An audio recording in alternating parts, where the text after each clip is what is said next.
Gilas Pilipinas mga bro, sure win na daw laban sa Guam at Justin Brownlee may inamin sa lahat ng Gilas fans. So sa home court na nga natin gaganapin ang rematch ng Gilas Pilipinas at Guam mga bro, kaya may advantage na ang Gilas.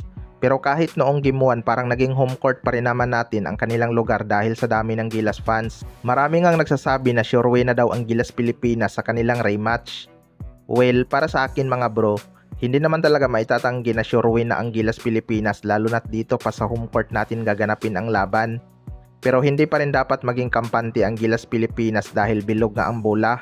Kung mapapansin natin mga bro, hirap nga ang Gilas Pilipinas noong first quarter ng laban. Matalino lang kasi itong si Coach Timcon at laging may baon na adjustment sa depensa. Yung Guam naman mga bro, noong nagmassive run na ang Gilas, wala nga silang ginawang adjustment para mapigilan ang ating mga pambato. Nagkanya-kanya na nga sila noong hindi na makaproduce ng puntos ang kanilang number 1 scorer na si Jericho Cruz. Ngayon ngang game to, ito pa rin ang isa sa mga dapat depensahan ng Gilas. Mahirap na nga kapag napabayaan itong si Jericho Cruz umiscore.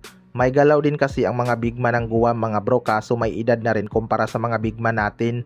4 nga ang bigman ng Gilas kaya hindi na nga ganun kapagod si Junmar Fajardo at AJ Edo dahil nandyan na si QMB na humahalili. Sa kabilang banda naman mga bro, Justin Brownlee may inamin sa lahat ng Gilas fans. Ito ngang si Justin Brownlee ang nanguna sa scoring ng Gilas Pilipinas mga bro. Hindi nga inaasahan ng lahat na ganun pa rin ang magiging produksyon ni Justin Brownlee dahil sa nangyari. Akala pa nga natin ay hindi ito makakapaglaro ngayong window at pati si Coach Timcon ay ganun din ang paniniwala. Pero noong malapit nang magsimula ang kanilang team practice, biglang ang dumating si Justin Brownlee. Pero inamin nga ni Justin Brownlee sa lahat ng Gilas fans mga bro na kailangan nilang makuha ang 2 panalo sa window na to para hindi masayang ang kanilang sakripisyo para sa FIBA World Cup. Well, para sa akin mga bro, malaking parte nga si Justin Brownlee sa mga history na nakuha ng Gilas Pilipinas.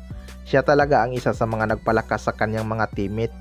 Dahil sa kanya mga bro, lumabas talaga ang laro ng kanyang mga kasama dahil isang team player nga itong si Justin Brownlee. Makikita nga natin noong nagkaroon ng mga error si QMB sa pagsisimula ng laban, kinausap nga siya ni Justin Brownlee at minomotivate dahil parang kinakabahan nga si QMB.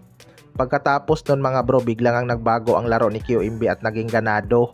Kaya sana maging ganun pa rin ang magiging laro ni Justin Brownlee at ng Gilas Pilipinas para makapag-advance na tayo sa second round.